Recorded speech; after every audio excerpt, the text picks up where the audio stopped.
Hello friends, welcome to programmers hub. दोस्तों, आज हम लोग बात करेंगे कि डेटा टाइप्स और वेरिएबल्स क्या होते हैं। तो चलिए शुरू करते हैं।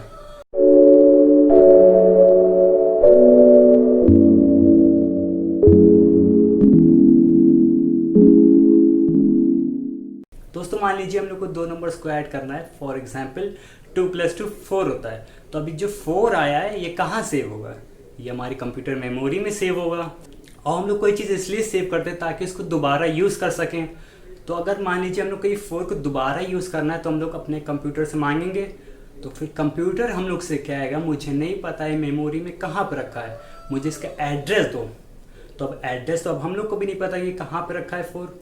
तो अब ऐसी कंडीशन में वेरिएबल काम आते हैं। दोस्तों, अब मैं बहुत ही सिंपल सा एग्जांपल दूंगा ताकि आप लोगों को आसानी से समझ में आ जाए। दोस्तों, हम लोग किचन में सामान कैसे रखते हैं? किचन में रैक बनी होती है और कोई भी सामान किसी बॉक्स में या फिर कंटेनर में डालकर उस रैक के अंदर रख देते हैं। अब सेम यही कॉन्सेप्ट प्रोग्रामिंग में भी यूज़ होता है। जो किचन है वो है हमारा कंप्यूटर और जो किचन के अंदर रैक बनी है वो है कंप्यूटर मेमोरी। और जो बॉक्स है और जो कंटेनर है जिसके अंदर सामान रखा हुआ है वो है हमारा वेरिएबल। कंप्यूटर लैंग्वेज में हम लोग बॉक्स को वेरिएबल कहते हैं जिसमें कोई भी डेटा रखा होता है और डेटा किसी भी तरीके का हो सकता है।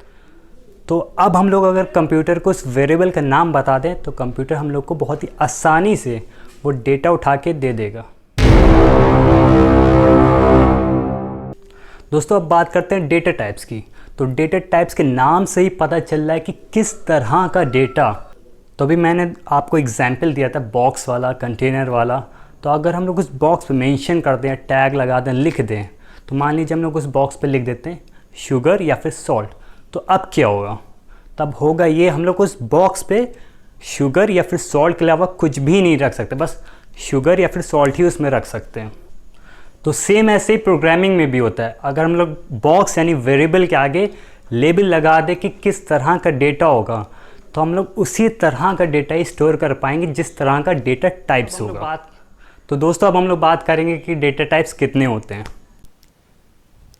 तो डेटा टाइप्स दो तरह के होते हैं, प्रिमिटिव, दूसरा नॉन प्रिमिटिव। और प्रिमिटिव में आते हैं न्यूमेरिक और नॉन न्यूमेरिक। अब न्यूमेरिक डेटा टाइप्स वो होते हैं जो नंबर स्टोर करते हैं और नॉन न्यूमेरिक डेटा टाइप्स वो होते हैं जो कैरेक्टर वगैरह स्टोर करते हैं। और नॉन प्रिमिटिव में आते हैं स्ट्रिंग, एरेज और यूज़र डिफाइंड क्लासेस। तो अभी हम लोग से प्रिमिटिव डेटा टाइप्स की बात करेंगे, नॉन प्रिमिटिव डेटा टाइप्स की आगे आने वाली वीडियोस में बात करेंगे। तो ये हैं प्रिमिटिव डेटा टाइप्स और उनका साइज़ और उनका यूज़। तो बात करते हैं सबसे पहले बाइट की। तो बाइट जो है स्टोर करता है होल नंबर्स को। होल नंबर्स वो होते हैं जैसे कि 1, 2, 3 और ये मेमोरी में 1 बाइट की जगह लेते हैं। तो अब शॉर्ट भी स्टोर करता है होल नंबर्स को और ये 2 बाइट्स की जगह लेते हैं। इंट भी स्टोर करता है होल नंबर्स को और ये 4 बाइट्स की जगह लेते हैं। लॉन्ग भी स्टोर करता है होल नंबर्स को और ये 8 बाइट्स की जगह लेते हैं। अब बात करते हैं फ्लोट की।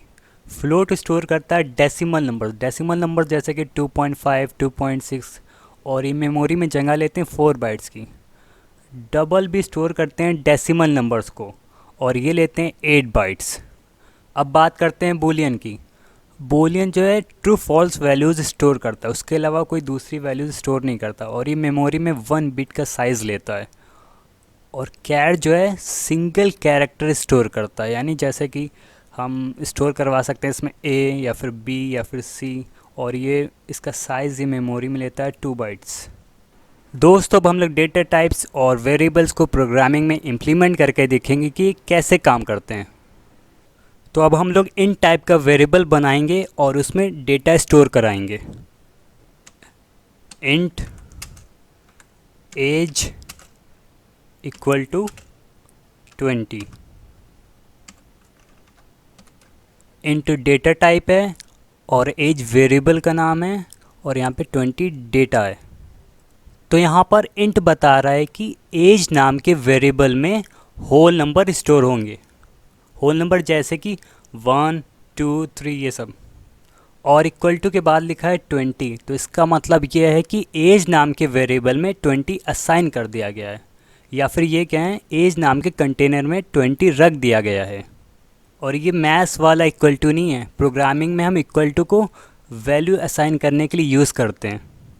तो हम लोग अब स्क्रीन पे प्रिंट करवा के दिखेंगे ये कैसे काम कर रहा है। हम लोग सबसे पहले प्रिंट कमांड लिखेंगे, system dot out dot println। तो ये हो गया हमारा प्रिंट कमांड। और डबल कोट्स के अंदर हम लोग लिख देते हैं माई एज इज़, प्लस का साइन लगाएंगे और फिर वेरिएबल का नाम लिख देंगे एज, और फिर लास्ट में सेमीकोलन। तो अब इसको रन करवा लेते हैं।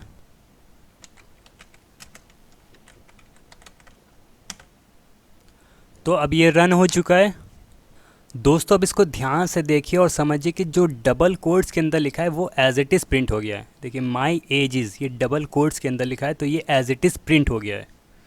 तो हम लोग ने यहाँ पे प्लस का साइन लगाया और एज नाम का वेरिएबल हम लोग ने लिख दिया, और एज वेरिएबल के अंदर वैल्यू रखी थी 20, तो इसलिए यहाँ पर 20 प्रिंट हो गया है। दोस्तों मैंने सेम प्रोग्राम पहले ही से ही बना लिया है, तो इसको मैं आप लोगों को समझा देता हूँ।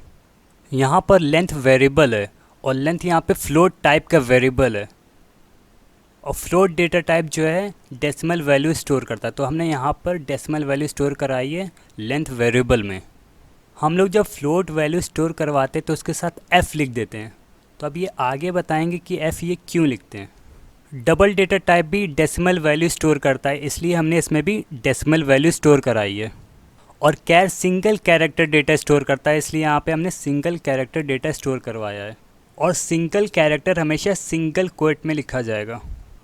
और स्ट्रिंग वर्ड्स को स्टोर करता है। अब कोई भी वर्ड स्टोर करवा सकते हैं स्ट्रिंग डेटा टाइप में। हमने यहाँ पे नाम स्टोर करवाया है राहुल। बूलियन डेटा टाइप सिर्फ ट्रू या फॉल्स ही स्टोर करेगा, इसके अलावा कुछ भी नहीं स्टोर करेगा।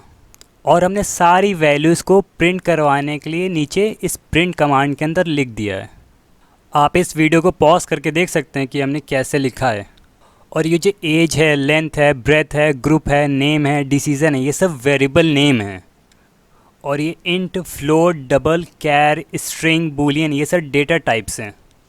और जो इक्वल टू के बाद लिखा है वो हमने वैल्यूज़ स्टोर कराई इन वेरिएबल्स में। अब हम लोग इस प्रोग्राम को रन करवा के देखेंगे ताकि और अच्छे से आप लोगों को समझ में आ जाए।